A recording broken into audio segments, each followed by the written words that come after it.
This call is now being recorded. Good morning. ഇന്ന് നമ്മൾ discuss ചെയ്യുന്നത് മാർക്കറ്റിംഗ് എന്ന സബ്ജക്റ്റിലെ രണ്ടാമത്തെ chapter consumer behaviour. Consumer behaviour. അപ്പോൾ നമുക്ക് ഈ ടോപ്പിക്കിലേക്ക് ചാപ്റ്ററിലേക്ക് എൻ്റർ ചെയ്യുന്നതിന് മുമ്പ് ഈ രണ്ട് കാര്യവും നമുക്കറിയണം. എന്താണ് കൺസ്യൂമർ, എന്താണ് ബിഹേവിയർ എന്നും. അപ്പോൾ കൺസ്യൂമർ എന്ന് പറഞ്ഞാൽ consumer is an individual who pay some amount of money for the thing required to consume goods and services. Without consumer demand, producers would lack one of the key motivation to produce or to sell to consumers. ഒരു product വാങ്ങുന്ന ആൾ അല്ലെങ്കിൽ വാങ്ങി അത് ഉപയോഗിക്കുന്ന ആളെയാണ് ശരിക്കും consumer എന്ന് പറയുന്നത്. ശരിക്കും കസ്റ്റമറും കൺസ്യൂമറും തമ്മിൽ വ്യത്യാസമുണ്ട്. അപ്പൊ നമ്മളൊരു പ്രോഡക്റ്റ് വാങ്ങുന്നവനാണെങ്കിൽ അയാളെ കസ്റ്റമർ എന്ന് പറയും. നമ്മുടെ പ്രോഡക്റ്റ് ഉപയോഗിക്കുന്ന ആളാണെങ്കിൽ അയാളെ നമ്മൾ കൺസ്യൂമർ എന്നാണ് പറയുക. ഇപ്പൊ ഒരു ഉദാഹരണം പറയാം. നമ്മൾ ഹോട്ടലിൽ കയറിയിട്ട് ഒരു 100 രൂപ കൊടുത്ത് ഒരു ബിരിയാണി കഴിക്കുകയാണെങ്കിൽ അവിടെ പൈസ കൊടുക്കുന്നതും വാങ്ങുന്നതും നമ്മളാണ്, അത് ഉപയോഗിക്കുന്നതും നമ്മളാണ്. അപ്പൊ കസ്റ്റമറും കൺസ്യൂമറും ഒക്കെ നമ്മൾ തന്നെ. ഇനി നമ്മുടെ വീട്ടിലൊരു ചെറിയ കുട്ടിയുണ്ട്. അപ്പൊ നമ്മളൊരു മിഠായി വാങ്ങുക, ഒരു 5 രൂപയുടെ ചോക്ലേറ്റ് വാങ്ങിയിട്ട് കുട്ടിക്ക് കൊടുക്കുക. ഈ ചോക്ലേറ്റ് വാങ്ങിയത് നമ്മളാണ്. അപ്പൊ നമ്മളാണ് അവിടെ കസ്റ്റമർ. എന്നാൽ ഇത് ഉപയോഗിച്ചത് ആ ചെറിയ കുട്ടിയാണ്. അപ്പൊ കൺസ്യൂമർ എന്നുള്ളത് ആ ചെറിയ കുട്ടിയാണ്. അപ്പൊ അതാണ് കസ്റ്റമറും കൺസ്യൂമറും തമ്മിലുള്ള വ്യത്യാസം. അപ്പൊ ഇവിടെ രണ്ടും ഒരേ രൂപത്തിലായിട്ടാണ് നമ്മൾ ഇപ്പോ ഇവിടെ എക്സ്പ്ലെയിൻ ചെയ്യുന്നത്. അപ്പൊ കൺസ്യൂമർ ബിഹേവിയർ എന്ന് പറഞ്ഞാൽ ആദ്യം നമ്മൾ കൺസ്യൂമർ ആര്. അപ്പൊ കൺസ്യൂമർ എന്ന് പറയുമ്പോൾ നമ്മളെ അടുത്ത് നിന്ന് പ്രോഡക്റ്റ് വാങ്ങി അത് ഉപയോഗിക്കുന്ന വ്യക്തി ആരാണോ അയാളാണ് കൺസ്യൂമർ. നമ്മൾ സാധാരണ പറയുന്നതാണ് consumer is the king of the market, അല്ലെങ്കിൽ customer is the king of the market. അപ്പൊ കസ്റ്റമർ ഇല്ല എങ്കിൽ യഥാർത്ഥത്തിൽ അവിടെ പ്രൊഡ്യൂസർക്ക് യാതൊരു നിലനിൽപ്പും ഇല്ല. കസ്റ്റമറുടെ ഡിമാൻഡ് ഇല്ലെങ്കിൽ പിന്നെ ഈ പ്രോഡക്റ്റ് നമ്മൾ ആർക്കാ വിൽക്കുക? വിൽക്കണില്ലെങ്കിൽ പിന്നെ എന്തിനാ നമ്മളിത് പ്രൊഡ്യൂസ് ചെയ്യുന്നത്? നമ്മൾ കുറെ എമൗണ്ട് സ്പെൻഡ് ചെയ്ത് നമ്മൾ പ്രോഡക്റ്റ് പ്രൊഡ്യൂസ് ചെയ്യുന്നു, അത് വാങ്ങാൻ ആളില്ല എങ്കിൽ നമ്മൾ പിന്നെ പ്രൊഡ്യൂസ് ചെയ്യുന്നതിൽ അർത്ഥമില്ല. അപ്പൊ നമ്മളെ പ്രോഡക്റ്റ് പ്രൊഡ്യൂസ് ചെയ്ത ശേഷം നമ്മളെടുത്ത് അത് വാങ്ങുന്ന ആൾ ആരാണോ അവരെയാണ് നമ്മൾ കസ്റ്റമർ അല്ലെങ്കിൽ കൺസ്യൂമർ എന്ന് പറയുന്നത്. ഇനി consumer behaviour. Consumer behavior is the study of how individual consumers or individual customers or groups or organization select, buy, use and dispose ideas, goods and services to satisfy their needs and wants. It refers to the actions of consumers in the marketplace and the underlying motives for those actions. അപ്പൊ consumer behaviour behaviour പറഞ്ഞാൽ നമുക്കറിയാലോ അവരുടെ സ്വഭാവം. അപ്പൊ ഒരു product വാങ്ങുന്ന ആള് അഥവാ കസ്റ്റമർ അല്ലെങ്കിൽ കൺസ്യൂമർ, അത് ഒരു വ്യക്തിയാവാം, ഒരു ഗ്രൂപ്പ് ആവാം, ഒരു സ്ഥാപനമാവാം. ഈ ആളുകളൊക്കെ മാർക്കറ്റിൽ വന്ന് അല്ലെങ്കിൽ നമ്മുടെ ഷോപ്പിൽ വന്നിട്ട് അവർ പ്രോഡക്റ്റ് സെലക്ട് ചെയ്യുന്ന അല്ലെങ്കിൽ അത് വാങ്ങുന്ന, അത് ഉപയോഗിക്കുന്ന അല്ലെങ്കിൽ അത് ഡിസ്പോസ് ചെയ്യുന്ന ആ രീതി. അപ്പൊ നമ്മുടെ ഗുഡ്സ് ഒരു പ്രോഡക്റ്റ് വാങ്ങുന്ന സമയത്ത് അയാളിൽ ഉണ്ടാകുന്ന ആ ക്യാരക്ടറിസ്റ്റിക്സ്, ആ ബിഹേവിയർ, അതിനെയാണ് നമ്മൾ കൺസ്യൂമർ ബിഹേവിയർ എന്ന് പറയും. അപ്പൊ അതിനെക്കുറിച്ചുള്ള ഒരു പഠനം. എന്തുകൊണ്ടാണ് അയാൾ ആ പ്രോഡക്റ്റ് സെലക്ട് ചെയ്തത്, എന്തുകൊണ്ടാണ് അയാൾ അങ്ങനെ ഉപയോഗിക്കുന്നത്. ഇപ്പൊ നമ്മളൊരു ഷോപ്പിൽ ചെന്നിട്ട് നമുക്കൊരു നോട്ട് ബുക്ക് വേണം. അപ്പൊ ചോദിക്കും അയാൾ ഏത് നോട്ട് ബുക്കാണ് വേണ്ടത്. അപ്പൊ നമ്മൾ ചിലപ്പോൾ പേജ് പറയും 200 പേജുള്ള നോട്ട് ബുക്ക് അല്ലെങ്കിൽ 100 പേജുള്ള നോട്ട് ബുക്ക് എന്ന് പറയും. അതുപോലെ തന്നെ അതിൽ വീണ്ടും കുറെ നോട്ട്ബുക്ക് ഉണ്ടാവും, 200 പേജാണെങ്കിലും കുറെ ഉണ്ടാവും. അപ്പൊ നമ്മൾ പറയും കോളേജ് നോട്ട്ബുക്ക് ആണ്, അപ്പൊ കുറച്ച് വലുത്, അതുപോലെ അതിന്റെ പേപ്പറിന്റെ നീറ്റ്നെസ് ഒക്കെ നമ്മൾ അതിൽ കൺസിഡർ ചെയ്യും. അതൊക്കെ വെച്ചിട്ടാണ് ഇയാൾ ഇന്ന പുസ്തകമാണ് വേണ്ടത്, അല്ലെങ്കിൽ ഒരു പേന വാങ്ങുമ്പോൾ ഇന്ന പേന എന്ന് നമ്മൾ പറയും. അപ്പൊ അതിനെക്കുറിച്ച് നമ്മൾ പഠിക്കണം. എന്തുകൊണ്ടാണ് അയാൾ അങ്ങനെ സെലക്ട് ചെയ്തത്, ആ ഒരു പ്രോഡക്റ്റ് ഇന്ന പ്രോഡക്റ്റ് സെലക്ട് ചെയ്യാനുള്ള കാരണം എന്ത്, അത് ഇന്ന രൂപത്തിൽ യൂസ് ചെയ്യാനുള്ള സാധ്യത എന്താണ്. ചില ആളുകൾ പ്രോഡക്റ്റ് യൂസ് ചെയ്യുമ്പോൾ ചിലപ്പോൾ എന്തായിരിക്കും, ഒരേ പ്രോഡക്റ്റ് നമുക്ക് ടിന്നിലും കിട്ടും, അതുപോലെ തന്നെ നമ്മൾ കവറിലും കിട്ടും. അപ്പം ചില ആളുകളെങ്കിലും ടിന്നിലുള്ളത് വാങ്ങും. അപ്പൊ എന്താണെന്ന് വെച്ചാൽ ആ ടിന്ന് നമുക്ക് വീണ്ടും മറ്റ് പല ആവശ്യങ്ങൾക്ക് വേറെ എന്തെങ്കിലും പ്രോഡക്റ്റുകളൊക്കെ സൂക്ഷിക്കാനായിട്ട് നമുക്ക് ആ ടിന്ന് ഉപയോഗപ്പെടുത്താൻ. അപ്പൊ പ്രോഡക്റ്റ് സെലക്ട് ചെയ്യുന്നിടത്തും അത് വാങ്ങുന്നിടത്തും ഒക്കെ ആളുകൾ എന്തുകൊണ്ടാണ് അങ്ങനെയുള്ള സെലക്ഷൻ നടത്തിയത്, അല്ലെ ഇന്ന രൂപത്തിൽ യൂസ് ചെയ്ത് എന്നുള്ള ഒരു പഠനമാണ് consumer behaviour. Okay, consumer behavior is the study of how the customers select, buy, use of goods and services to satisfy their needs and wants. ഒരാളുടെ ആവശ്യം നടത്താൻ വേണ്ടി അയാൾ പ്രോഡക്റ്റ് സെലക്ട് ചെയ്യുന്ന രീതിയെ കുറിച്ച് ഉള്ള പഠനത്തിനെയാണ് കൺസ്യൂമർ ബിഹേവിയർ എന്ന് പറയുന്നത്. ഇനി difference between consumer and buyer.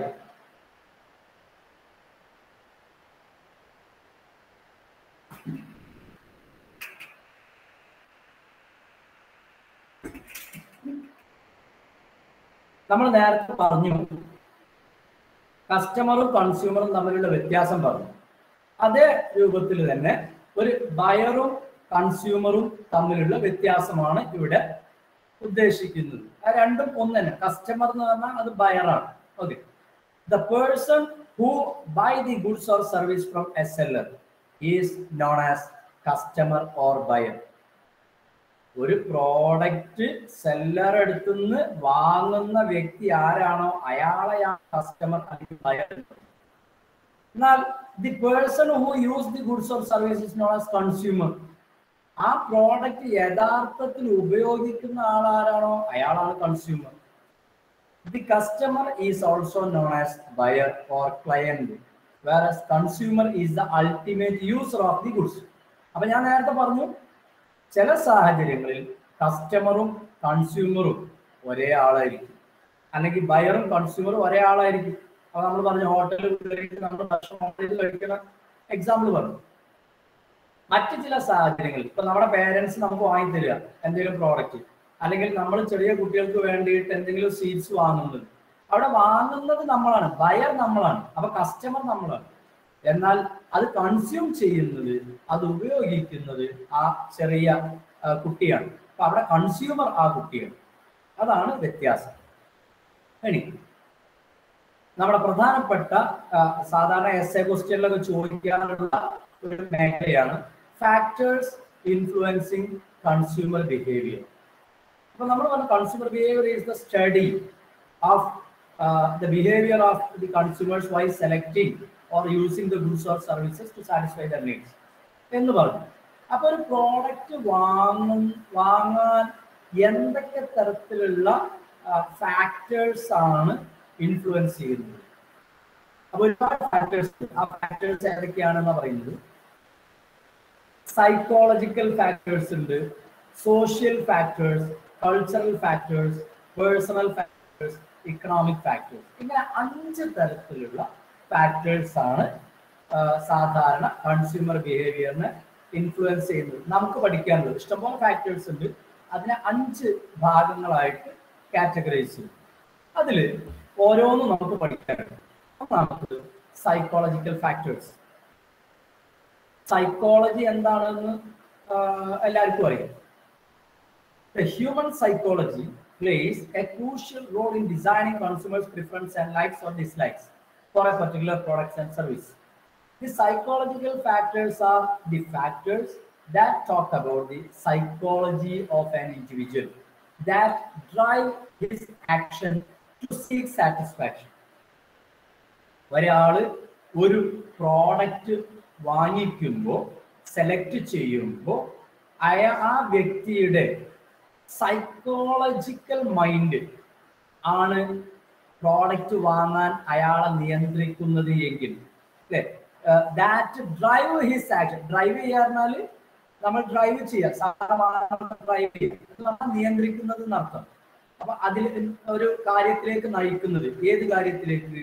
To seek satisfaction. അപ്പൊ his action to seek satisfaction. ഒരാൾ ഒരു പ്രോഡക്റ്റ് വാങ്ങുമ്പോൾ അയാളുടെ സൈക്കോളജിക്കൽ ഫാക്ടേഴ്സ്, അയാളുടെ എന്താ പറയാ, മാനസികമായിട്ടുള്ള അല്ലെങ്കിൽ മെന്റൽ ആക്ഷൻസ് അല്ലെങ്കിൽ മെന്റൽ ഡ്രൈവ്സ്, അതാണ് സൈക്കോളജിക്കൽ ഫാക്ടേഴ്സ്. അപ്പൊ ആ സൈക്കോളജിക്കൽ ഫാക്ടേഴ്സ് ഏതൊക്കെയാണ്? അതിന്റെ താഴെ ഒരുപാട് സബ് പോയിന്റ്സ് ഉണ്ട്. അപ്പൊ സൈക്കോളജിക്കൽ ഫാക്ടേഴ്സ് പ്രധാനപ്പെട്ടത് ഇതൊക്കെയാണ്: motivation, perception, learning, attitude and beliefs. ഈ സബ് പോയിന്റുകൾ ഓരോന്നും നമുക്കറിയാം. നോക്കാം നമുക്ക്. ഒന്നാമത്തത് motivation. Motivation. The level of motivation influences the buying behavior of consumers. It is very well explained by Abraham Maslow through his need hierarchy theory, comprising basic needs, security needs, social need, esteem need, and self-actualization. Usually, the basic needs and the security needs are more pressing needs than the other end. Hence, these needs become a motive that directs the consumer behavior to seek satisfaction. അപ്പോൾ motivation നമ്മൾ സാധാരണ പറയുന്നത് എന്താണ്?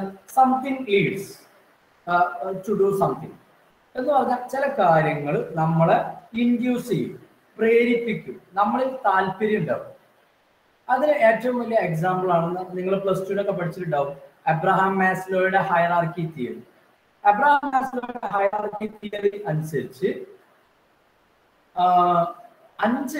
ഒരാളുടെ നീഡിനെ 5 ഭാഗങ്ങളാക്കിയിട്ട്, basic need, security need, social need, ego need അല്ലെങ്കിൽ esteem need and self actualisation. ഇതിൽ ബേസിക് നീഡ് അഥവാ ഫിസിയോളജിക്കൽ നീഡ് എന്നും പറയും. അതിനാണ്, അതുപോലെ സെക്യൂരിറ്റി നീഡ്. ഈ 2 യഥാർത്ഥത്തിൽ ഒരാളെ ഒരു പ്രോഡക്റ്റ് സെലക്ട് ചെയ്യുന്നതിൽ ബാക്കിയുള്ളതിനേക്കാളും കൂടുതലായിട്ട് ഡ്രൈവ് ചെയ്യുന്നു. അപ്പോൾ എന്ത് തരത്തിലുള്ള സൈക്കോളജിക്കൽ നീഡ് ആണോ ഒരാളെ ഒരു പ്രോഡക്റ്റ് വാങ്ങാൻ വേണ്ടി പ്രേരിപ്പിക്കുന്നത്, ആ ഫാക്ടേഴ്സിനെയാണ് മോട്ടിവേഷൻ എന്ന് പറയും. രണ്ടാമത്തതാണ് പെർസെപ്ഷൻ. പെർസെപ്ഷൻ എന്ന് പറഞ്ഞാൽ ശരിക്കും ഒരാളുടെ കാഴ്ചപ്പാട്. അപ്പൊ ആദ്യം നമ്മൾ പറഞ്ഞിരുന്നത് മോട്ടിവേഷനാണ്. അപ്പൊ ബേസിക് നീഡ്, ഒരാളുടെ ബേസിക് നീഡ് എന്ന് പറയുന്നത്, ഒരാൾക്ക് ഭയങ്കര വിശപ്പുണ്ട്, അയാൾക്ക് എന്ത് കിട്ടിയാലും കുഴപ്പമില്ല, അയാൾക്ക് എന്തെങ്കിലും ഒന്ന് കഴിക്കാൻ കിട്ടിയാൽ മതി. അപ്പൊ അയാൾക്ക് കിട്ടിയത് സപ്പോസ് ഒരു പൊറാട്ടയാണ് കഴിച്ചാൽ, അപ്പൊ അയാൾക്ക് വേറെ ഒരു സാധനം അയാൾക്ക് കിട്ടിയിട്ടില്ല, അപ്പൊ അയാളുടെ ബേസിക് നീഡ് ഇതാണ്. അപ്പൊ സ്വാഭാവികമായിട്ടും അയാൾ ആ ഭക്ഷണം കഴിക്കും, ആ പൊറാട്ടയാണ് അയാൾ കഴിക്കുന്നത്.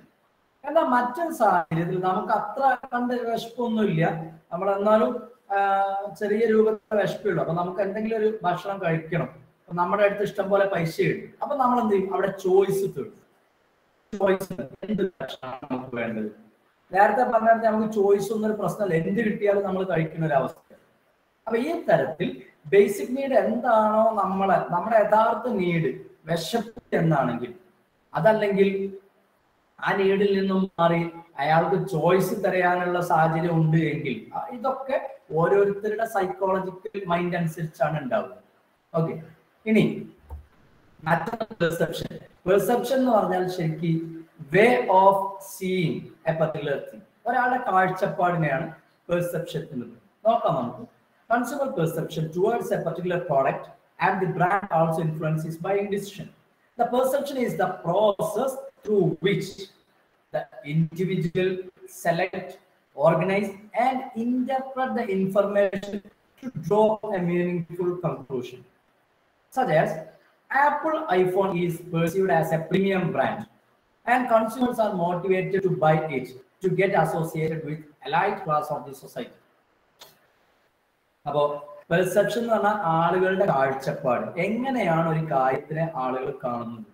ഇപ്പൊ ചില ആളുകൾ എന്താണ്, അപ്പൊ ഇവിടെ പറയുന്ന എക്സാമ്പിൾ അനുസരിച്ച്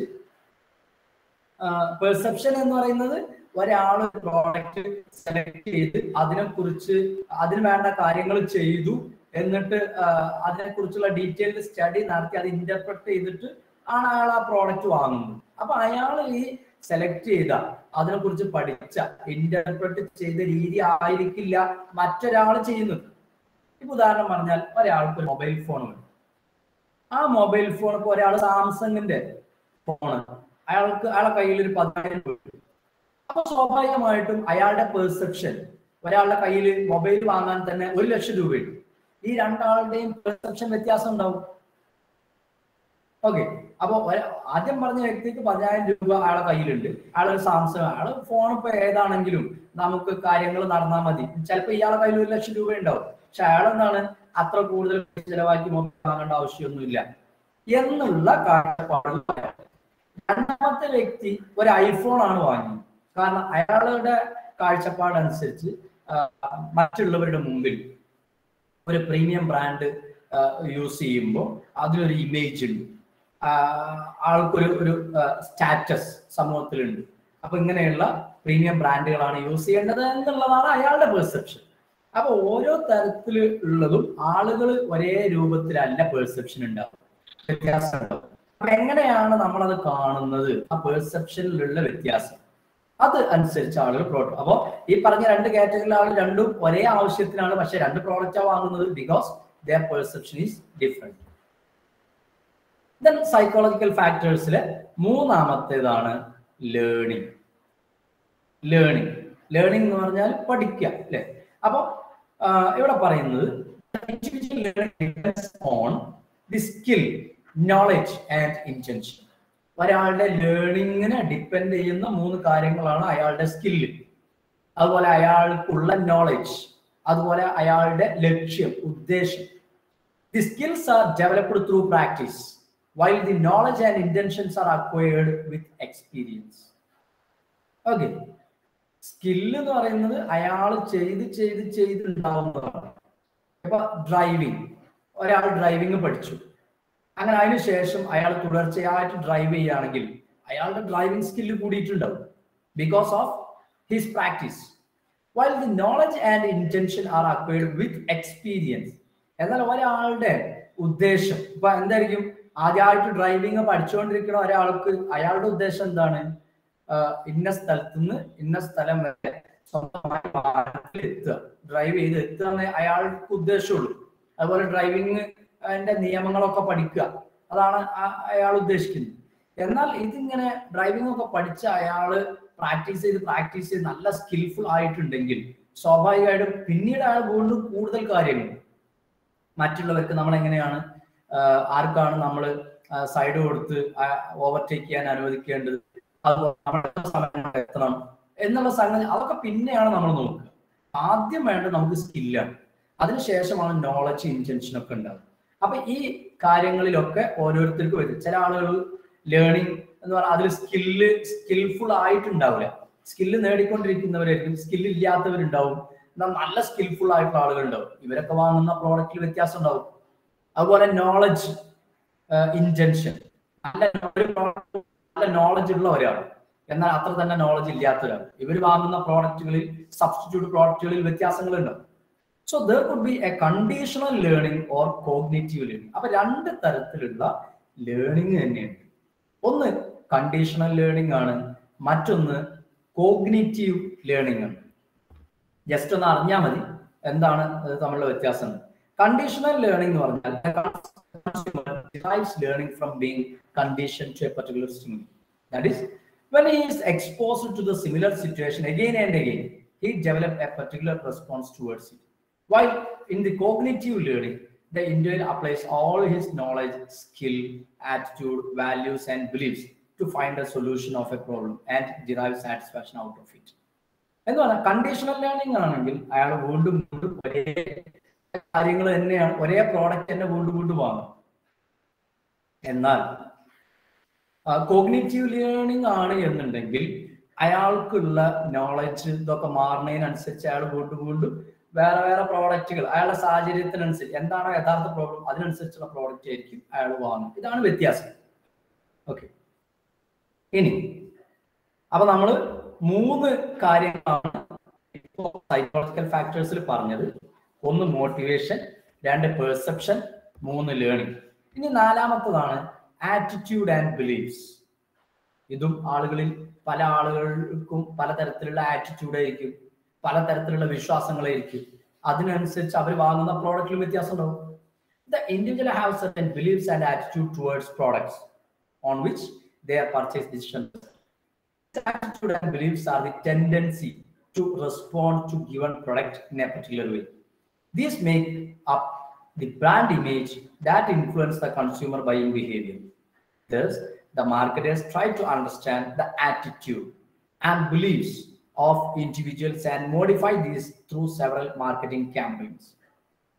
അപ്പൊ ആളുകൾക്ക് തോന്നുന്നു, നേരത്തെ പറഞ്ഞ പോലെ പ്രീമിയം ബ്രാൻഡ് യൂസ് ചെയ്യുന്ന ആളുകളാണെങ്കിൽ, അപ്പൊ ഒരാൾ വരുമ്പോ തന്നെ അവരോട് നമ്മൾ ചോദിക്കുമ്പോൾ അല്ലെങ്കിൽ അവർ ആവശ്യപ്പെടുമ്പോൾ അവർ ചിലപ്പോൾ ബ്രാൻഡ് ആവശ്യപ്പെടുന്നുണ്ടാവും. ബ്രാൻഡഡ് ഗുഡ്സ് ആയിരിക്കും അവർക്ക് വേണ്ടി വരും. അപ്പൊ അത് അവരുടെ ഒരു ആറ്റിറ്റ്യൂഡാണ്. നല്ല ബ്രാൻഡഡ് പ്രോഡക്റ്റ് യൂസ് ചെയ്താലാണ് സമൂഹത്തിൽ നമ്മൾ നമ്മുടെ സ്റ്റാറ്റസ് നിലനിർത്താൻ നമ്മളെ കൊണ്ട് കഴിയുള്ളൂ എന്നുള്ള ഒരു ആറ്റിറ്റ്യൂഡ്, അല്ലെങ്കിൽ അങ്ങനെയുള്ള ഒരു വിശ്വാസം. എന്നാൽ അങ്ങനെയല്ല, ഏത് ഇതുണ്ടെങ്കിലും കുഴപ്പമില്ല, നമ്മുടെ വിശ്വസിക്കുന്ന അല്ലെ അങ്ങനത്തെ ആറ്റിറ്റ്യൂഡുള്ള വേറെ കുറെ ആളുകളുണ്ട്. അപ്പൊ അവരെന്തായിരിക്കും, ബ്രാൻഡ് തന്നെ വേണമെന്നൊന്നുമില്ല എന്നുള്ള രൂപത്തിലുണ്ടാവും. അപ്പൊ നമ്മൾ മാർക്കറ്റർ എന്നുള്ള രൂപത്തിൽ ഈ കസ്റ്റമറുടെ ആറ്റിറ്റ്യൂഡ് ആൻഡ് ബിലീഫ് അത് നമ്മൾ പഠിക്കും. അതിനനുസരിച്ചുള്ള പ്രോഡക്റ്റ് ആണ് അവർക്ക് നമ്മൾ സജസ്റ്റ് ചെയ്ത് കൊടുക്കുന്നത്. ഇതാണ് 4മത്തെ ആറ്റിറ്റ്യൂഡ് ആൻഡ് ബിലീഫ്. ഇനി ഈ 4 കാര്യങ്ങളാണ് സൈക്കോളജിക്കൽ ഫാക്ടേഴ്സ്. മോട്ടിവേഷൻ, പെർസെപ്ഷൻ, അതുപോലെ learning, and 4th one attitude and beliefs. ഇനി അപ്പൊ സൈക്കോളജിക്കൽ, അപ്പൊ ഓരോരുത്തരുടെ എല്ലാവരുടെ സൈക്കോളജിക്കൽ ഫാക്ടേഴ്സും സെയിം അല്ല. ഓരോരുത്തരുടെ സൈക്കോളജി വ്യത്യാസമുണ്ട് എന്നർത്ഥം. ആ സൈക്കോളജിക്കൽ ഡിഫറൻസിനനുസരിച്ച് അവർ വാങ്ങുന്ന പ്രോഡക്റ്റിൽ വ്യത്യാസം ഉണ്ടാവും. അപ്പൊ ഈ 4 കാര്യങ്ങളാണ് പ്രധാനമായും സൈക്കോളജിക്കൽ ഫാക്ടേഴ്സ്. ഓക്കെ, ഇനി സൈക്കോളജിക്കൽ ഫാക്ടേഴ്സ് കഴിഞ്ഞാൽ 2മത്തെ ഫാക്ടേഴ്സ് ആണ് കൾച്ചറൽ ഫാക്ടേഴ്സ്. കൾച്ചർ അല്ലെ, നമ്മൾ സാധാരണ എന്താണ് സംസ്കാരം എന്ന് പറയും. അപ്പോ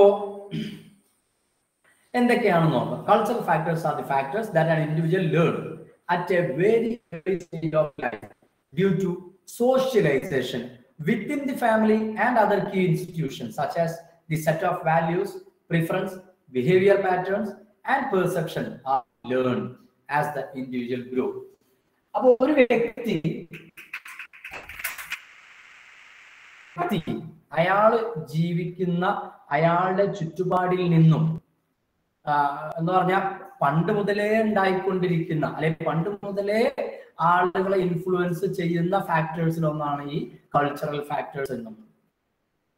അപ്പൊ ഇതില് കൾച്ചറൽ ഫാക്ടേഴ്സ് സംഭവിച്ച ഒരാൾ ഒറ്റയ്ക്ക് നിൽക്കുമ്പോഴല്ല, മറ്റുള്ള ആളുകളുമായിട്ട് means human being is A social animal. അപ്പൊ മറ്റുള്ള ആളുകളുടെ കൂട്ടത്തിൽ ജീവിക്കുന്ന, ഒരുമിച്ച് ജീവിക്കുന്ന സ്വഭാവമുള്ളവരാണ് മനുഷ്യന്മാർ എന്നുള്ളത്. ഒറ്റയ്ക്ക് ജീവിക്കുന്നവരല്ല. സ്വാഭാവികമായിട്ടും അവിടെ കൾച്ചറൽ ഫാക്ടേഴ്സ് ഉണ്ടാവുകയും ചെയ്യും. അപ്പൊ നമുക്ക് നോക്കാം ഏതൊക്കെയാണ് ഈ കൾച്ചറൽ ഫാക്ടേഴ്സ്.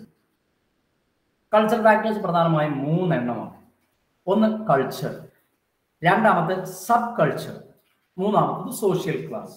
അപ്പൊ കൾച്ചറിന്റെ നേരെ താഴെ വരുന്ന മറ്റൊന്ന് തന്നെയാണ് ശരിക്കും സബ് കൾച്ചർ എന്നുള്ളത്. പിന്നെ സോഷ്യൽ ക്ലാസ്. എന്താ വ്യത്യാസം എന്ന് നോക്കാം. 1മത്തത് cultural factors. The culture refers to belief or custom and practice that a particular group of people follow. As a child grows, he inculcates the buying and decision-making pattern through his family and a key institution. The culture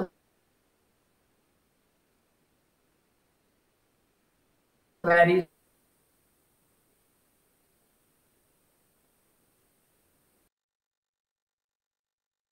from region to region and even from country to country.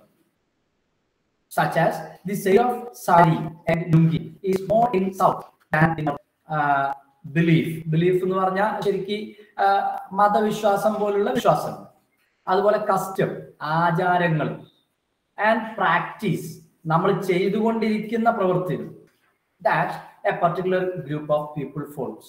Okay, ഒരു വിഭാഗം ആളുകൾ അവര് തുടർന്നുകൊണ്ടിരിക്കുന്ന അവരുടെ ആചാരങ്ങളും വിശ്വാസങ്ങളും പ്രവർത്തനങ്ങളും വഴി ഉണ്ടാകുന്ന ഒന്നാണ് കൾച്ചർ. ഇപ്പൊ ഇവിടെ പറയുന്നത് ആസ് എ ചൈൽഡിൽ ഒരു കുട്ടി അവരുടെ ഫാമിലിയിൽ നിന്ന് ഇങ്ങനെ വളർന്നു വരിക, ആ കുട്ടി കണ്ടുപഠിക്കുന്നത് എന്താണ്? അവരുടെ ഫാമിലിയിൽ അവരുടെ ആ കുട്ടിയുടെ പേരൻസ് എന്തൊക്കെ പ്രോഡക്റ്റ് എന്തൊക്കെ സാധനങ്ങളാണ് വാങ്ങുന്നത് അത് ഇങ്ങനെ കണ്ട് വരികയാണ്.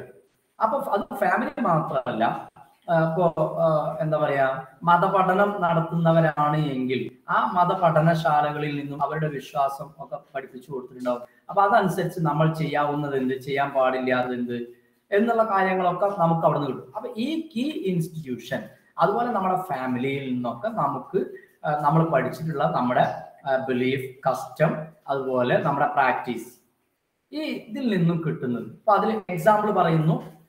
അപ്പൊ ഇതൊക്കെ നമ്മളെ ബാധിക്കും. നമ്മളൊരു പ്രോഡക്റ്റ് വാങ്ങുന്നു. ഇപ്പൊ ഒരു എക്സാമ്പിൾ പറയുന്നത്, ഇപ്പൊ ലുങ്കി ഉടുക്കുന്നത് കൂടുതലും നമ്മുടെ എന്താ പറയാ സൗത്ത് ഇന്ത്യക്കാരാണ്.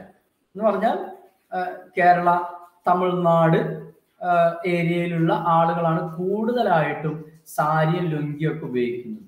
എന്നാൽ നോർത്ത് ഇന്ത്യയിൽ പോവുകയാണെങ്കിൽ അവിടെ കൂടുതൽ ആളുകളും പാൻസ് അല്ലെങ്കിൽ ട്രൗസർ, അതുപോലെ ഇനി ലേഡീസ് ആണെന്നുണ്ടെങ്കിൽ ചുരിദാർ പോലുള്ള ഡ്രസ്സുകളാണ് സാരിയേക്കാളും കൂടുതൽ പ്രിഫർ ചെയ്യുന്നത്. ജെൻസ് ആണെങ്കിൽ പാൻറ്, ട്രൗസർ ഒക്കെയാണ് ലുങ്കിയേക്കാളും കൂടുതൽ പ്രിഫർ ചെയ്യുന്നത്. അപ്പൊ നമ്മൾ നോർത്ത് ഇന്ത്യയിൽ പോയിട്ട് നമ്മൾ ലുങ്കി മാർക്കറ്റ് ചെയ്യുമ്പോൾ അവിടെ കുറെ ലുങ്കിയുടെ പരസ്യം കൊടുത്തുകൊണ്ട് കാര്യമില്ല. Okay, because the culture is different. അപ്പൊ സൗത്ത് ഇന്ത്യയിൽ വരുമ്പോൾ ഇപ്പൊ കേരളത്തിലാണ് അല്ലെങ്കിൽ തമിഴ്നാട്ടിലൊക്കെ ആണെന്നുണ്ടെങ്കിൽ ലുങ്കി ഇഷ്ടം പോലെ ആളുകൾ ഉപയോഗിക്കുന്നുണ്ട്. അപ്പൊ അവിടെ നമ്മൾ അതിന് വേണ്ടിയിട്ടുള്ള മാർക്കറ്റിംഗ് സ്ട്രാറ്റജീസ് ആണ് സൗത്ത് ഇന്ത്യയിൽ നമ്മൾ ഉപയോഗിക്കേണ്ടത്. നോർത്ത് ഇന്ത്യയിൽ അവിടുത്തെ കൾച്ചർ അനുസരിച്ചുള്ള പ്രോഡക്റ്റ് എന്താണോ അതിന് അവരുടെ കൾച്ചർ ഫോളോ ചെയ്യുന്ന രൂപത്തിലുള്ള മാർക്കറ്റിംഗ് സ്ട്രാറ്റജീസ് ആണ്, അങ്ങനത്തെ പ്രോഡക്റ്റ് ആണ് നമ്മൾ അവിടെ മാർക്കറ്റ് ചെയ്യുന്നത്. ഇതാണ് കൾച്ചർ എന്നത്. രണ്ടാമത്തേതാണ് കൾച്ചർ ഫാക്ടേഴ്സിൽ വരുന്ന രണ്ടാമത്തേതാണ് സബ് കൾച്ചർ. ശരിക്ക് സബ് കൾച്ചർ എന്ന് പറഞ്ഞാൽ ഒരു കൾച്ചറിനുള്ളിലുള്ള കൾച്ചറാണ്. എ കൾച്ചർ വിത്തിൻ ദി കൾച്ചറിനെയാണ് സബ് കൾച്ചർ എന്ന് പറയുന്നത്. The culture can be further divided into subculture, wherein the people are classified more specifically on the basis of their shared customs and beliefs, including religion, geographic region, nationalities, etc. The different subcultures form several market segments whose needs can be carefully studied by the marketer, and the strategic marketing decision can be taken accordingly, such as the needs of people living in metro city and the one living in B grade city must be identified before the launch of marketing campaign. അപ്പൊ നമ്മൾ നേരത്തെ പറഞ്ഞു culture പറഞ്ഞപ്പോൾ പറഞ്ഞു ഒരു രാജ്യത്തെ culture ആയിരിക്കണം എന്നില്ല മറ്റൊരു രാജ്യത്തുള്ളത്. ഇപ്പൊ നമ്മുടെ ഇന്ത്യൻ കൾച്ചർ യൂറോപ്യൻ കൾച്ചറിൽ നിന്നും തീർത്തും വ്യത്യാസമുണ്ട്. ഭക്ഷണത്തിന്റെ കാര്യത്തിലാണെങ്കിലും ഡ്രസ്സിന്റെ കാര്യത്തിലാണെങ്കിലും ബിഹേവിയറിന്റെ കാര്യത്തിലാണെങ്കിലും ഒക്കെ കൾച്ചറിൽ നല്ല വ്യത്യാസമുണ്ട്. അപ്പൊ നമ്മൾ എന്ത് ചെയ്തു, അതിൽ നിന്ന് ഒരു കൾച്ചർ നമ്മൾ എടുക്കുക, അതാണ് കൾച്ചറൽ ഫാക്ടേഴ്സ്. എന്നാൽ സബ് കൾച്ചർ എന്ന് പറയുമ്പോൾ ആ ഇന്ത്യയുടെ കൾച്ചറിൽ വീണ്ടും നമ്മൾ നേരത്തെ പറഞ്ഞ south Indian culture, north Indian culture എന്നൊക്കെ പറഞ്ഞത്, അതാണ് ശരിക്കും അവിടെ sub culture, culture within the culture. Okay, the people are classified more specifically. അപ്പൊ ഇനിയിപ്പോ കേരളത്തിലാണെങ്കിൽ തന്നെ പല കാര്യങ്ങളിലും നമുക്ക് ഇപ്പോ എന്താ പറയാ ട്രിവാൻഡ്രത്തുള്ള ആളുകളുടെ അതേ ശൈലിയല്ല പല കാര്യങ്ങളിലും ഈ മലബാർ ഏരിയയിലുള്ളത്. എന്ന് പറഞ്ഞാൽ നമ്മുടെ കോഴിക്കോട്, കാസർഗോഡ്, കണ്ണൂർ, മലപ്പുറം ജില്ലകളിൽ ഉള്ള ആളുകളുടെ സ്വഭാവവും അതുപോലെ തിരുവനന്തപുരം, കൊല്ലം ഭാഗത്തുള്ള ആളുകളുടെയും കൾച്ചർ വ്യത്യാസമുണ്ട്. അപ്പൊ നമ്മൾ ആദ്യം ഒരു ഇന്ത്യൻ കൾച്ചർ അല്ലെങ്കിൽ നമ്മളൊരു സൗത്ത് ഇന്ത്യൻ കൾച്ചർ എടുത്തു, എന്നിട്ട് അതിന്റെ ഉള്ളിൽ വീണ്ടും നമ്മൾ മറ്റൊരു കൾച്ചറിനെ കുറിച്ച് പഠിക്കുകയാണ്. ഈ ആളുകളുടെ യഥാർത്ഥ കൾച്ചർ എന്താണ് എന്ന് പഠിച്ചിട്ട് അവർക്ക് വേണ്ട പ്രോഡക്റ്റ് നമ്മൾ പ്രൊഡ്യൂസ് ചെയ്യുകയും ആ ആളുകൾക്ക് ആവശ്യമുള്ള രൂപത്തിൽ നമ്മുടെ മാർക്കറ്റിംഗ് ക്യാമ്പയിൻ നടത്തുകയും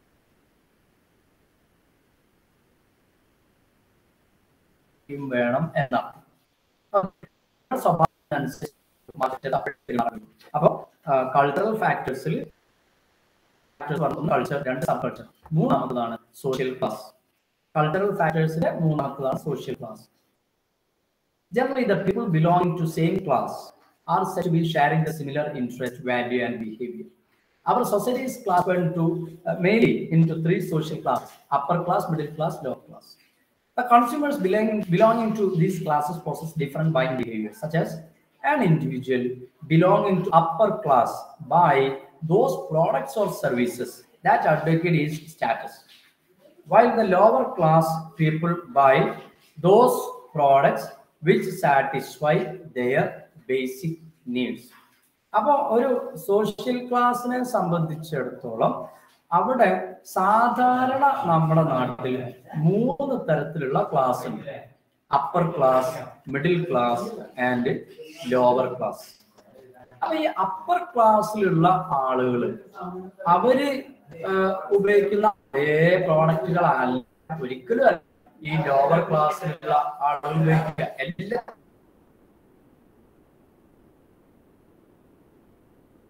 വ്യത്യാസം ഉണ്ടാവും, ഡ്രസ്സിൽ വ്യത്യാസം ഉണ്ടാവും, ഫുഡിൽ വ്യത്യാസം ഉണ്ടാവും, സ്റ്റേഷനറിയിൽ വ്യത്യാസം ഉണ്ടാവും, വാങ്ങുന്ന ക്വാണ്ടിറ്റിയിൽ വ്യത്യാസം ഉണ്ടാവാം. ഇതിലൊക്കെ മാറ്റങ്ങളുണ്ട്. അപ്പൊ ആ class, upper class lower class തമ്മിലുള്ള വ്യത്യാസം അവരുടെ ബൈയിങ് ബിഹേവിയറിൽ കൃത്യമായിട്ട് നമുക്ക് കാണാനായിട്ട് പറ്റും. ഇതാണ് സൈക്കോളജിക്കൽ ഫാക്ടേഴ്സും കൾച്ചറൽ ഫാക്ടേഴ്സും. ഇനി മൂന്നാമത്തെ ഫാക്ടേഴ്സ് ആണ് സോഷ്യൽ ഫാക്ടേഴ്സ് എന്നുള്ളത്. സോഷ്യൽ ഫാക്ടേഴ്സിൽ സൊസൈറ്റിയുമായിട്ട് ബന്ധപ്പെട്ടാണ് പറയുന്നത്. അപ്പോ the human beings live in a complex social environment wherein surrounded by several people who have different buying behaviors. Since the man is social animal who likes to be acceptable by all, tries to imitate the behaviors that are socially acceptable. Hence, the social factors influence the buying behavior of an individual to a great extent. അപ്പൊ നമ്മള് നമ്മൾ പറഞ്ഞു ആളുകൾ ജീവിക്കുന്നത്, മാൻ എന്ന് പറഞ്ഞാൽ social animal ആണെന്നുള്ള മറ്റുള്ള ആളുകളുടെ കൂടെ ജീവിക്കുന്നവരാണ്. അപ്പൊ സ്വാഭാവികമായിട്ടും മറ്റുള്ളവരുടെ ആക്സെപ്റ്റൻസ് നമുക്ക് വേണം, മറ്റുള്ളവർ നമ്മളെ ആക്സെപ്റ്റ് ചെയ്യണം. അപ്പൊ മറ്റുള്ള ആളുകളൊക്കെ ആക്സെപ്റ്റ് ചെയ്യുന്ന ഒരു സ്വഭാവം എന്ന് പറയുമ്പോൾ മറ്റുള്ള ആളുകളെല്ലാം കൂടി നമ്മൾ പറയുന്നതാണ് സൊസൈറ്റി. ആ സൊസൈറ്റി ആക്സെപ്റ്റ് ചെയ്യുന്ന ഒരു സ്വഭാവമാണ്, അതാണ് സോഷ്യലി ആക്സെപ്റ്റബിൾ ബിഹേവിയർ. അതായിരിക്കണം ആ രൂപത്തിലായിരിക്കണം നമ്മളും ബിഹേവ് ചെയ്യേണ്ടത്. അപ്പൊ അത് നമ്മുടെ ബൈയിങ് ബിഹേവിയറിനെ അത് ഇൻഫ്ലുവൻസ് ചെയ്യുന്നുണ്ട് എന്നർത്ഥം. അപ്പൊ എന്തൊക്കെയാണ് സോഷ്യൽ ഫാക്ടേഴ്സിൽ ഉണ്ടാവുക? സോഷ്യൽ ഫാക്ടേഴ്സിലുള്ള പ്രധാനപ്പെട്ട 3 ഫാക്ടേഴ്സ് ആണ് family, reference group, role and status. Okay, social ഫാക്ടേഴ്സിലുള്ളതാണ് family, reference group, role and status എന്നുള്ളത്. അപ്പൊ ഓരോന്ന് നോക്കാം നമുക്ക്. എന്താണ് ഫാമിലി എന്നുള്ളത് കൊണ്ട് സോഷ്യൽ ഫാക്ടേഴ്സ് ഉദ്ദേശിച്ചത്? The family members play a crucial role in designing one's preference and behavior. It offers an environment wherein the individual evolves, develops personality, and acquire values. A child develops his buying behavior and preferences by watching his parents and tend to buy the same products or service even when he grows old. ഇപ്പൊ family എന്ന് പറഞ്ഞാൽ ഒരു സൊസൈറ്റിയുടെ ഒരു ഭാഗമാണ് നമ്മൾ family ആയി ജീവിക്കുന്നത്. അപ്പൊ ഒരു കുട്ടി വളർന്നു വരുമ്പോൾ നമ്മൾ നേരത്തെ പറഞ്ഞ അതേ രൂപത്തിൽ തന്നെ ഒരു കുട്ടി വളർന്നു വരുമ്പോൾ ആ ഫാമിലിയിൽ അവരുടെ പാരൻസ് എന്ത് തരത്തിലുള്ള പ്രോഡക്റ്റ് ആണ് വാങ്ങുന്നത്, എങ്ങനെയാണ് വാങ്ങുന്നത് എന്നൊക്കെ ആ കുട്ടി കണ്ട് പഠിക്കുകയാണ്. അപ്പൊ സ്വാഭാവികമായിട്ടും ആ ഫാമിലിക്ക് ഒരാളുടെ പർച്ചേസിങ് ബിഹേവിയർ അവരുടെ ഫാമിലിക്ക് കൃത്യമായ റോളുണ്ട്. ആ ഫാമിലിയിലെ മറ്റു മെമ്പേഴ്സ് ചെയ്യുന്നത് കണ്ടിട്ടാണ്, അതിൽ നിന്നാണ് അവർ പഠിക്കുന്നത്. ഒരാളുടെ പേഴ്സണാലിറ്റി ഉണ്ടാവുന്നത്, അവരുടെ വാല്യൂ അവർ തീരുമാനിക്കുന്നത് ഒക്കെ ഈ ഫാമിലിയെ ഡിപ്പെൻഡ് ചെയ്തിട്ടാണ്. അപ്പൊ എന്ത് പ്രോഡക്റ്റ് വാങ്ങുന്നു, എങ്ങനെയാണ് സെലക്ഷൻ നടത്തേണ്ടത്, എങ്ങനെയാണ് അവരത് ഉപയോഗിക്കുന്നത് എന്നുള്ളതൊക്കെ കൃത്യമായിട്ട് ഫാമിലി ഇൻഫ്ലുവൻസ് ചെയ്യുന്നുണ്ട് എന്നാണ്.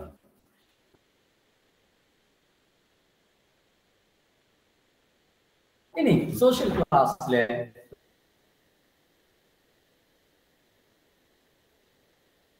വേറൊരു ഫാക്ടറാണ് റഫറൻസ് ഗ്രൂപ്പ്.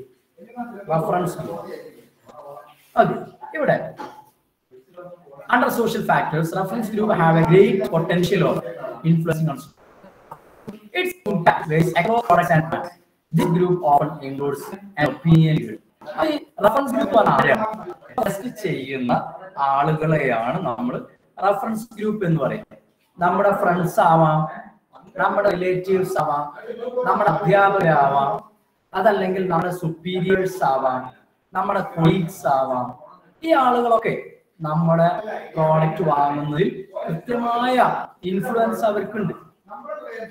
ഇപ്പൊ നമ്മളൊരു പ്രോഡക്റ്റ് വാങ്ങാൻ തീരുമാനിച്ചിട്ടുണ്ടെങ്കിൽ, പ്രത്യേകിച്ചും കുറച്ച് കോസ്റ്റ്ലി ആയിട്ടുള്ള പ്രോഡക്റ്റ്, ഒരു മൊബൈൽ ഫോൺ ആണെങ്കിൽ സ്വാഭാവികമായിട്ടും നമ്മൾ നമ്മുടെ ഫ്രണ്ട്സിനോട് പറയും, ഞാൻ മൊബൈൽ ഫോൺ വാങ്ങാൻ തീരുമാനിച്ചിട്ടുണ്ട്, അപ്പൊ ഏത് പ്രോഡക്റ്റ് ആണ് വാങ്ങേണ്ടത്, ഓരോരുത്തരുടെയും സജഷൻസ്. അപ്പൊ അവർ പറയും ഇന്ന പ്രോഡക്റ്റിന് ഇന്ന ഗുണങ്ങളുണ്ട്, ഇന്ന പ്രോഡക്റ്റ് ആണ് നല്ലത്, അല്ലെങ്കിൽ അവർ ഉപയോഗിക്കുന്ന പ്രോഡക്റ്റിന്റെ ഗുണങ്ങളൊക്കെ പറയും. ഈ ആളുകളൊക്കെ നമ്മുടെ ഫ്രണ്ട്സ് ആണെങ്കിലും റിലേറ്റീവ്സ് ആണെങ്കിലും കൊളീഗ്സ് ആണെങ്കിലും ഒക്കെ ഇവരുടെ നിന്നൊക്കെ നമ്മൾ സജഷൻസ് വാങ്ങും. ആ ആളുകളെയാണ് നമ്മൾ റഫറൻസ് ഗ്രൂപ്പ് എന്ന് പറയും. ഇനി സോഷ്യൽ ഫാക്ടേഴ്സിലുള്ള മൂന്നാമത്തേതാണ് റോൾ ആൻഡ് സ്റ്റാറ്റസ്. ഒരു വ്യക്തിയുടെ റോളും സ്റ്റാറ്റസും, സമൂഹത്തിൽ അയാളുടെ സ്റ്റാറ്റസ്, സമൂഹത്തിൽ അയാൾക്കുള്ള റോള്, ഇത് അയാളുടെ കൺസ്യൂമർ ബൈയിങ് ബിഹേവിയറിനെ ഇൻഫ്ലുവൻസ് ചെയ്യുന്നുണ്ട്. ഒരാൾ ഒരു പ്രോഡക്റ്റ് വാങ്ങുമ്പോൾ അയാളുടെ റോൾ ആൻഡ് സ്റ്റാറ്റസ് അയാളെ ആ ഡിസിഷൻ എടുക്കുന്നതിൽ ഇൻഫ്ലുവൻസ് ചെയ്യുന്നു എന്നാ പറയുന്നത്. An individual's position and role in the society. An individual's position and role in the society also influences his buying behavior, such as a person holding a supreme position in the organization is expected to purchase those items that advocate his status. The marketers should try to understand the individual's position and the role very much before the endorsement of the product. അപ്പോൾ നമ്മളിപ്പോ ഒരു ഉദാഹരണം പറയുകയാണെങ്കിൽ, നമ്മുടെ നാട്ടിൽ രണ്ട് തരത്തിലുള്ള ആളുകൾ ജീവിക്കുന്നുണ്ട് എന്ന് വിചാരിക്കും. ഒരാളുടെ ജോലി, അയാളൊരു ഹൈക്കോർട്ട് അഡ്വക്കേറ്റ് ആണ് എന്ന് വിചാരിക്കുക. ഹൈക്കോടതിയിൽ പ്രാക്ടീസ് ചെയ്യുന്ന ഒരു അഡ്വക്കേറ്റ് ആണ്. മറ്റൊരാള് നമ്മുടെ ഒരു ഗവൺമെന്റ് ഓഫീസിലുള്ള ഒരു പ്യൂണാണ് എന്ന് വിചാരിക്കും. അപ്പൊ ഒരാള് ഹൈക്കോടതിയിലെ അഡ്വക്കേറ്റും മറ്റൊരാൾ പ്യൂണാണ്. ഇവരുടെ റോൾ ആൻഡ് സ്റ്റാറ്റസ് വ്യത്യാസമുണ്ട്. അപ്പൊ കാരണം ഒരു സമൂഹത്തിൽ ഹൈക്കോർട്ട് അഡ്വക്കേറ്റിനുള്ള റോളല്ല ഈ ഗവൺമെന്റ് ഓഫീസിലുള്ള ഈ പ്യൂണിനുള്ളത്. രണ്ടാൾക്കും വ്യത്യാസമുണ്ട്. അതുകൊണ്ട് അത് അവർ വാങ്ങുന്ന പ്രോഡക്റ്റിനെ അത് ബാധിക്കുന്നുണ്ട്. ഇവരുടെ രണ്ടുപേരുടെയും ആവശ്യം ഒന്നല്ല. ഇപ്പൊ ഈ അഡ്വക്കേറ്റ് വാങ്ങുന്ന പുസ്തകങ്ങളൊന്നും ആര് വാങ്ങുന്നില്ല, ഈ പ്യൂണ് വാങ്ങുന്നില്ല. അതുപോലെ തന്നെ ഇനിയിപ്പോ രണ്ടാളും വാങ്ങുന്ന ഐറ്റമാണ് ഇപ്പൊ ഡ്രസ്സ്. എന്നാൽ ഈ ഡ്രസ്സ് സെലക്ട് ചെയ്യുന്നതിലും വ്യത്യാസമുണ്ട്. ഈ ഹൈക്കോർട്ട് അഡ്വക്കേറ്റ് വാങ്ങുന്ന അതേ ബ്രാൻഡോ അല്ലെങ്കിൽ അത്തരം ഹൈ ക്വാളിറ്റി ഉള്ള ഒരു പ്രോഡക്റ്റ് ആവണമെന്നില്ല ഈ പ്യൂണ് വാങ്ങുന്ന എല്ലാ ഡ്രസ്സും. രണ്ടും തമ്മിൽ because of their role and status. ഈ റോൾ ആൻഡ് സ്റ്റാറ്റസ് ആണ് ഇവിടെ ഉദ്ദേശിക്കുന്നത്.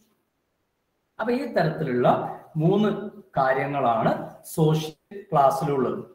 ഫാമിലി, അതുപോലെ റഫറൻസ്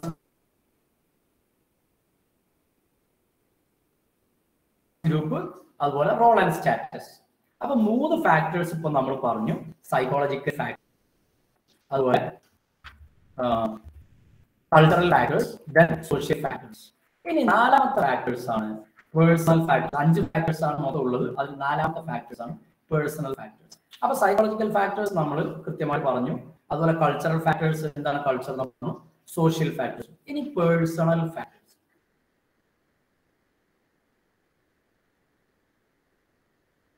ഇത് ഓരോ വ്യക്തിയെയും ഓരോരുത്തരും മാറ്റണം. The personal factors are individual factors which are strongly influenced by behavior.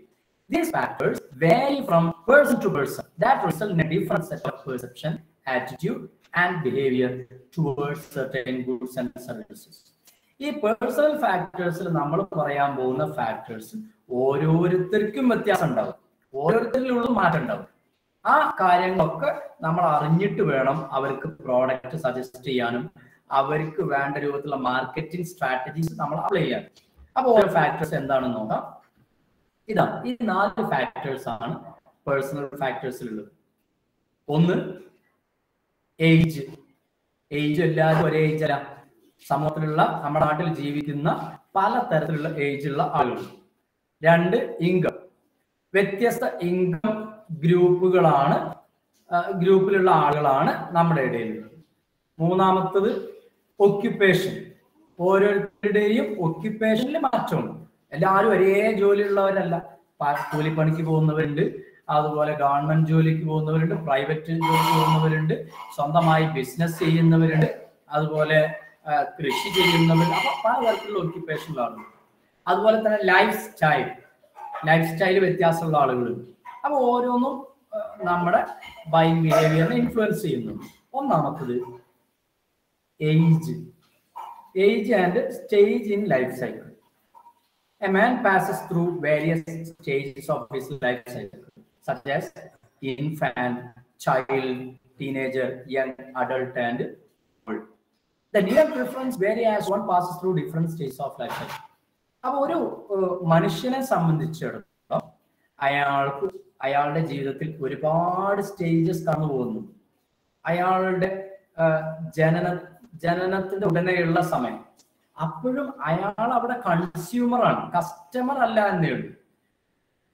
ഒരു കുട്ടി ജനിച്ച ഉടൻ തന്നെ ആ കുട്ടിക്ക് ചിലപ്പോൾ മെഡിസിൻസ് ആവശ്യമുണ്ടാവും, ഡ്രസ്സ്, അതുപോലെ മറ്റു തരത്തിലുള്ള ആ കുട്ടിക്ക് ഉറങ്ങാൻ അതുപോലെ ആവശ്യമുള്ള ഫുഡ് ഒക്കെ. ആദ്യം പാലാണ് എന്നുണ്ടെങ്കിലും പിന്നീട് കുട്ടി വളർന്നു വരുന്നതിനനുസരിച്ച് മറ്റു തരത്തിലുള്ള പ്രോഡക്റ്റുകളൊക്കെ നമ്മൾ ഭക്ഷണ സാധനങ്ങളൊക്കെ കൊടുത്തു തുടങ്ങും. അപ്പോൾ ഇവിടെ ആ ഇൻഫാൻസി സ്റ്റേജ്, പിന്നെ വളർന്ന് കുട്ടികൾ ചിൽഡ്രൻസിലെ ചൈൽഡിഷ് സ്റ്റേജ്, പിന്നെ ടീനേജ് ആവും, അത് കഴിഞ്ഞാൽ പിന്നെ നല്ല യങ് ആവും, അത് കഴിഞ്ഞാൽ ഒരു അഡൾട്ട് സ്റ്റേജ്, അത് കഴിഞ്ഞ് പിന്നീട് ഓൾഡ് സ്റ്റേജ്. ഈ സ്റ്റേജിലൊക്കെ എല്ലാ സ്റ്റേജിലും ഒരേ പ്രോഡക്റ്റ് അല്ലല്ലോ കുട്ടി ഉപയോഗിക്കുക, വ്യത്യസ്ത തരത്തിലുള്ള പ്രോഡക്റ്റുകളായിരിക്കും ഉപയോഗിക്കുക. അപ്പൊ അവരുടെ ലൈഫ് സൈക്കിളിലുള്ള സ്റ്റേജ് മാറുന്നതിനനുസരിച്ച് അവരുടെ ആവശ്യങ്ങളിലും പ്രിഫറൻസുകളിലും വ്യത്യാസം ഉണ്ടാവും എന്നർത്ഥം. ഇനി പേഴ്സണൽ ഫാക്ടേഴ്സിലെ 2ാമത്തെ ഫാക്ടറാണ് ഒക്യുപ്പേഷൻ. അവർ ചെയ്യുന്ന അവരുടെ പ്രൊഫഷൻ, ജോലി. അപ്പൊ നമ്മുടെ നാട്ടിൽ പലതരത്തിലുള്ള ഒക്യുപ്പേഷനുള്ള ആളുകളുണ്ട് അല്ലെ. ഞാൻ നേരത്തെ എക്സാമ്പിൾ പറഞ്ഞു, industrialist, teacher, artist, scientist, manager, doctor, supervisor, worker, trader എന്ന് പറഞ്ഞിട്ട് ഇഷ്ടംപോലെ മേഖലയിലുള്ള ആളുകളുണ്ട്. All these differ significantly in terms of need, preference, and overall buying pattern. The company can specialize its products according to needs and wants of special professional group. അപ്പോൾ ഈ തരത്തിലുള്ള ആളുകൾക്ക് ആവശ്യമുള്ള സാധനങ്ങൾ, അവരുടെ പ്രോഡക്റ്റ് ഒക്കെ വ്യത്യസ്തമായിരിക്കും. ഇപ്പൊ ഒരു ടീച്ചർ, ഒരു അധ്യാപകൻ, ആ അധ്യാപകന് എന്തൊക്കെ തരത്തിലുള്ള സാധനങ്ങളാണോ ആവശ്യമുള്ളത് അതേ സാധനങ്ങളല്ല ഒരു ഫാർമർ, ഒരു കൃഷിക്കാരന് ആവശ്യമുള്ളത്. ഇവർക്ക് രണ്ടാൾക്കും ആവശ്യമുള്ള അതേ സാധനങ്ങളല്ല ഒരു ഡോക്ടർക്ക് ആവശ്യമുള്ളൂ. അപ്പൊ അവർക്കൊക്കെ ആവശ്യമുള്ള പ്രോഡക്റ്റുകൾ വ്യത്യാസമാണ്. അത് അവരുടെ ഓക്യുപ്പേഷൻ അനുസരിച്ചിട്ടുണ്ടാവും. അപ്പൊ അതിനനുസരിച്ചുള്ള ഗുഡ്സ് അല്ലെങ്കിൽ സർവീസ് ആയിരിക്കും അവർക്ക് പ്രൊവൈഡ് ചെയ്യേണ്ടത്. നമ്മളുടെ ടാർഗറ്റ് കസ്റ്റമറുടെ അവരുടെ ഏത് തരത്തിലുള്ള ഒക്യുപ്പേഷനുള്ള ആളുകളാണ് നമ്മുടെ ടാർഗറ്റ് കസ്റ്റമർ എന്ന് നമ്മൾ ഫിക്സ് ചെയ്യുക. അതിനനുസരിച്ചുള്ള മാർക്കറ്റിംഗ് സ്ട്രാറ്റജീസ് നമ്മൾ ഉപയോഗിക്കും. മൂന്നാമത്തതാണ് economic circumstances. Economic circumstances, product preference, frequency of buying, quality and quantity are largely affected by consumers' economic circumstances. അല്ലേ? ഒരാളുടെ എക്കണോമിക് സർക്കംസ്റ്റാൻസസ് എന്ന് പറഞ്ഞാൽ അയാളുടെ സാമ്പത്തിക സാഹചര്യം എന്ന് പറയുമ്പോൾ അയാളുടെ എന്താ പറയാ കയ്യിലുള്ള ചെലവഴിക്കാൻ ആവശ്യമായിട്ട് അയാളെ കയ്യിലുള്ള സേവിങ്സ് ആണ് അവിടെ ഉദ്ദേശിക്കുന്നത്. അപ്പോൾ ഇപ്പൊ ചിലപ്പോൾ ഒരാൾക്ക് 25,000 രൂപ ശമ്പളം ഉണ്ടായിരിക്കും. പക്ഷെ ഒരു 15,000 രൂപ ശമ്പളമുള്ള മറ്റൊരു വ്യക്തി വാങ്ങുന്ന പ്രോഡക്റ്റിനേക്കാളും എന്താ പറയാ താഴെയുള്ള അല്ലെങ്കിൽ അത്ര തന്നെ എന്താ നമ്മൾ പറയാ ബ്രാൻഡഡ് അല്ലാത്ത അല്ലെങ്കിൽ ക്വാളിറ്റി ഇല്ലാത്ത ഗുഡ്സ് ആയിരിക്കും 15,000 രൂപ 15,000 രൂപയുടെ ഇൻകം ഉള്ള ആൾ വാങ്ങുന്ന തരത്തിലുള്ള ക്വാളിറ്റിയുള്ള പ്രോഡക്റ്റ് ആവണമെന്നില്ല 25,000 രൂപയുള്ള ആൾ വാങ്ങുന്നത്. കാരണം എന്താ? അയാളുടെ ഇക്കണോമിക് സർക്കംസ്റ്റാൻസ്. ഈ 25,000 ആൾക്ക് ചിലപ്പോൾ ഒരുപാട് ലോണുകൾ അടക്കാണ്ടാവും, അല്ലെങ്കിൽ അയാൾക്ക് ഒരു വലിയ ഫാമിലി ആയിരിക്കും, അതൊക്കെ ആ ഫാമിലിയുടെ ഒക്കെ ഭാരം ഇയാളിലായിരിക്കും, അങ്ങനെയൊക്കെ ഉണ്ടാവും. അപ്പൊ ഇക്കണോമിക് സർക്കംസ്റ്റാൻസസ്. അപ്പൊ അതിലെന്താണ്? Spendable income, income stability, level of savings, asset, ഡെപ്റ്റ്, ബോറോവിംഗ് പവർ, ആറ്റിറ്റ്യൂഡ്. ഓക്കെ, ഇതൊക്കെ അയാളെ ബാധിക്കും. ഇതെല്ലാം കൂടെ വരുന്നതാണ് അയാളുടെ ഇക്കണോമിക് സർക്കംസ്റ്റാൻസസ് എന്ന്. ഓക്കെ, ഇനി മറ്റൊന്ന് നമ്മൾ പറഞ്ഞിരുന്നത് ലൈഫ് സ്റ്റൈൽ. ലൈഫ് സ്റ്റൈൽ എന്ത്? ഓരോരുത്തർക്കും വ്യത്യസ്തമായ ലൈഫ് സ്റ്റൈലാണ് ഉണ്ടാവുക. Life style portrait the whole person interacting with his or her environment. It is generally reflected in terms of activities, interest, clothing pattern, status consciousness, spending and saving, helping others, achievements, work style, etc. Every product has potential to suit different lifestyle. അപ്പൊ നമ്മൾ തന്നെ ചിലപ്പോൾ പറയാം ചില ഫ്രീക്കന്മാർ എന്ന് പറയും. ഫ്രീക്കന്മാർ അത് അവരുടെ ലൈഫ് സ്റ്റൈലാണ്. അവർ യൂസ് ചെയ്യുന്ന പ്രോഡക്റ്റുകൾ എന്നെ ആയിരിക്കണം എന്നില്ല. ഒരു പ്രൊഫഷണൽ ഫീൽഡിൽ ഒരു എക്സിക്യൂട്ടീവ് സ്റ്റൈലിൽ ജീവിക്കുന്ന ഒരാൾ വ്യത്യാസമുണ്ടാവും. ഓക്കെ, അപ്പൊ അവരുടെ ലൈഫ് സ്റ്റൈൽ എങ്ങനെയാണ്? ചില ആളുകൾ അതുപോലെ തന്നെ സ്പെൻഡിങ് ഹാബിറ്റ്, ചില ആളുകൾ ലാവിഷായി സ്പെൻഡ് ചെയ്യുന്ന ആളായിരിക്കും. അവരുടെ ലൈഫ് സ്റ്റൈൽ അങ്ങനെയായിരിക്കും. ഒരു മാസം കിട്ടുന്ന എല്ലാ സമ്പാദ്യവും ആ മാസം തന്നെ ഫുള്ള് തീർക്കുന്ന ആൾക്കാരുണ്ട്. ചില ആളുകൾ ഭയങ്കര പിഷ്കന്മാരായിരിക്കും. അപ്പൊ ഇതൊക്കെ അവരുടെ ലൈഫ് സ്റ്റൈലാണ്. അതിനനുസരിച്ചുള്ള പ്രോഡക്റ്റുകളായിരിക്കും അവർ വാങ്ങുന്നത്. മറ്റൊന്ന് പേഴ്സണാലിറ്റി. ശരിക്കും പേഴ്സണാലിറ്റി ഓരോരുത്തർക്കും അവരുടേതായ പേഴ്സണാലിറ്റി ഉണ്ട് എന്ന് പറയില്ല നമ്മൾ. ഓരോരുത്തരുടെ പേഴ്സണാലിറ്റിയും മാറ്റമുണ്ട്. The total quality of an individual, അതിന് നമ്മൾ കളക്റ്റീവായി പറയുന്ന ഒരു പേരാണ് പേഴ്സണാലിറ്റി എന്നുള്ളത്. അപ്പൊ അതിൽ individualism, difference, self confidence, courage, firmness, sociability, mental balance, patience, ഇതൊക്കെ പേഴ്സണാലിറ്റിയെ ബാധിക്കുന്ന കാര്യങ്ങൾ. ഈ ഓരോ കാര്യങ്ങളും ശരിക്കും അയാളുടെ നീഡ് ആൻഡ് പ്രിഫറൻസ് തീരുമാനിക്കുന്നതിൽ കൃത്യമായ റോളുണ്ട്. Every person buy the product which suit his personality. ഓരോരുത്തരും എന്താണ് അവരവരുടെ പേഴ്സണാലിറ്റിക്ക് യോജിച്ച തരത്തിലുള്ള പ്രോഡക്റ്റുകളായിരിക്കും യൂസ് ചെയ്യാം. അത് ഏതാണെങ്കിലും, അയാളുടെ ഡ്രസ് ആണെങ്കിലും വാഹനമാണെങ്കിലും അല്ലെങ്കിൽ എന്താ പറയാ ചെരുപ്പാണെങ്കിൽ വരെ ഈ തരത്തിലുള്ള കാര്യങ്ങൾ പേഴ്സണാലിറ്റി നോക്കിയിട്ടായിരിക്കും അവരത് വാങ്ങിക്കുക, ഉപയോഗിക്കുക. മറ്റൊന്നാണ് സെൽഫ് കോൺസെപ്റ്റ് എന്ന് പറഞ്ഞാൽ സ്വന്തം. നമ്മൾ നമ്മളെ തന്നെ, നമ്മുടെ ഇമേജ്, നമ്മുടെ സ്റ്റാറ്റസ്, മറ്റുള്ളവർ നമ്മളെ എങ്ങനെയാണ് കാണേണ്ടത് അതിനനുസരിച്ച് ഉള്ള പ്രോഡക്റ്റുകളായിരിക്കും നമ്മൾ. അതാണ് സെൽഫ് കോൺസെപ്റ്റ് എന്നുള്ളത് ഉദ്ദേശിക്കുന്നത്. അതുപോലെ പേഴ്സണാലിറ്റിയിൽ വരുന്ന പേഴ്സണാലിറ്റി ഫാക്ടേഴ്സിൽ വരുന്ന മറ്റൊന്നാണ് ജെൻഡർ. അല്ലെ, നമുക്കറിയാം male and female, opposite sex. അത് ആളുകൾ ഇപ്പോൾ ഈ ഫാൻസി ഐറ്റംസ് ഒക്കെ കൂടുതൽ ഉപയോഗിക്കുന്നത് ഫീമെയിലാണ്. ഓക്കെ, അല്ലാതെ ജെൻസ് അല്ല. അതുപോലെ തന്നെ എന്താ പറയാ ജെൻസ് വാങ്ങുന്ന ഒരുപാട് പ്രോഡക്റ്റുകൾ, ആ പ്രോഡക്റ്റുകളൊന്നും ഇപ്പോൾ ജീൻസ് പാൻറ് ഫീമെയിൽ ഉപയോഗിക്കുന്നുണ്ടെങ്കിലും കൂടുതൽ ഉപയോഗിക്കുന്നത് ജെൻസ് ആണ്. അപ്പൊ അങ്ങനെ മെയിൽ അവർ വാങ്ങുന്നത്, അതുപോലെ തന്നെ സൗന്ദര്യവർദ്ധക വസ്തുക്കളൊക്കെ കൂടുതൽ ഉപയോഗിക്കുന്നത് ഫീമെയിൽ ആയിട്ടുള്ള കസ്റ്റമേഴ്സ് ആണ്. ഓക്കെ, അതാണ് ജെൻഡർ. മറ്റൊന്നാണ് എഡ്യൂക്കേഷൻ. കൂടുതൽ എക്സ്പ്ലെയിൻ ചെയ്യേണ്ടെന്ന് തോന്നുന്നു. എഡ്യൂക്കേറ്റഡ് ആയിട്ടുള്ള ആളുകൾ അവരുപയോഗിക്കുന്ന പ്രോഡക്റ്റും അതുപോലെ ഇല്ലിറ്ററേറ്റ് ആയിട്ട് ഉപയോഗിക്കുന്ന ആളുകളും ഉപയോഗിക്കുന്ന ഗുഡ്സും, ഇത് രണ്ടും അവരുടെ എഡ്യൂക്കേഷൻ അനുസരിച്ചാണ് അവരത് സെലക്ട് ചെയ്യുന്നത്. മറ്റൊന്ന്, ഇനി അഞ്ചാമത്തെ ഫാക്ടേഴ്സ്. ഇപ്പൊ നമ്മൾ 4 ഫാക്ടേഴ്സ് പറഞ്ഞു: psychological factors, cultural factors, social factors, personality factors. അഞ്ചാമത്തതാണ് ഇക്കണോമിക് ഫാക്ടേഴ്സ്. അപ്പൊ economic factors constitute the main influence on purchasers. One primary consideration is the economic well-being of consumers. Simply, if the consumers have more money, they are likely to spend more. If an economic boom is underway, the consumer is likely to spend more money and will sometime borrow in order to spend even more than he or she earns. Okay, അപ്പോൾ എന്ന് പറഞ്ഞാൽ ഒരാളുടെ സാമ്പത്തിക സ്ഥിതി, നമ്മുടെ personality ഫാക്ടറിൽ നേരത്തെ പറഞ്ഞ income അല്ലെങ്കിൽ ഇക്കണോമിക് സർക്കംസ്റ്റാൻസ് ഒക്കെ പറഞ്ഞതുമായി ബന്ധമുണ്ട്. ഇപ്പൊ ഇക്കണോമിക് ഫാക്ടേഴ്സ് ഒരാളുടെ സാമ്പത്തിക സ്ഥിതിയാണ് ഇവിടെ ഉദ്ദേശിക്കുന്നത്. അപ്പൊ ഇക്കണോമിക് ഫാക്ടേഴ്സിൽ personal income, family income, income expectation, consumer credit, liquid asset, savings, ഈ 6 കാര്യങ്ങളും അതിൽ ഇക്കണോമിക് ഫാക്ടേഴ്സിൽ വരുന്നുണ്ട്. വളരെ സിമ്പിൾ ആയിട്ടുള്ള കാര്യം. ഒന്ന് പേഴ്സണൽ ഇൻകം, അയാൾക്ക് മാത്രമുള്ള ഇൻകം. ഒരാൾക്ക് വളരെ കൂടുതൽ ഇൻകം ഉള്ള ഒരു വ്യക്തിയാണ് ആ കസ്റ്റമർ എങ്കിൽ അയാൾ കൂടുതലായിട്ട് വാങ്ങാനുള്ള സാധ്യതയുണ്ട്, അല്ലെ? കുറഞ്ഞ ഇൻകം ഉള്ള ആളാണെങ്കിൽ വളരെ കുറച്ച് വാങ്ങാനുള്ള സാധ്യതയുണ്ട്. അപ്പൊ അവരുടെ പേഴ്സണൽ ഇൻകം നമ്മൾ അറിയേണ്ടതുണ്ട്. ഓക്കെ, അതിൽ തന്നെ ഡിസ്പോസബിൾ ഇൻകം ഉണ്ട്, അതുപോലെ ഡിസ്ക്രിഷണറി പേഴ്സണൽ ഇൻകം ഉണ്ട്.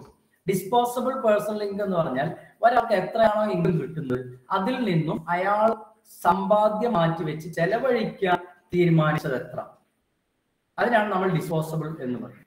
മറ്റൊന്ന് ഡിസ്ക്രിഷണറി ഇൻകം എന്ന് പറഞ്ഞാൽ അയാളുടെ എല്ലാ ചെലവും അയാൾ മാറ്റി വെച്ചിട്ട് ബാക്കി എത്രയാണോ ഉള്ളത് അപ്പൊ അത് ഉപയോഗിച്ചിട്ടാണ് അയാളുടെ ലക്ഷറിയസ് ഗുഡ്സ് വാങ്ങുക, ഡ്യൂറബിൾ ഗുഡ്സ് വാങ്ങുക, അങ്ങനെയൊക്കെയുള്ള അതിനുവേണ്ടി മാറ്റി വെച്ചതിനെയാണ് നമ്മൾ ഡിസ്ക്രിഷണറി പേഴ്സണൽ ഇൻകം എന്ന് പറയുന്നത്. അപ്പൊ അതാണ് പേഴ്സണൽ ഇൻകം ഉദ്ദേശിച്ചത്. ഇനി രണ്ടാമത്തതാണ് ഫാമിലി ഇൻകം. ചിലപ്പോൾ ഒരു വീട്ടിൽ തന്നെ ഒരു 6 അംഗങ്ങളുള്ള ഒരു ഫാമിലിയാണ്.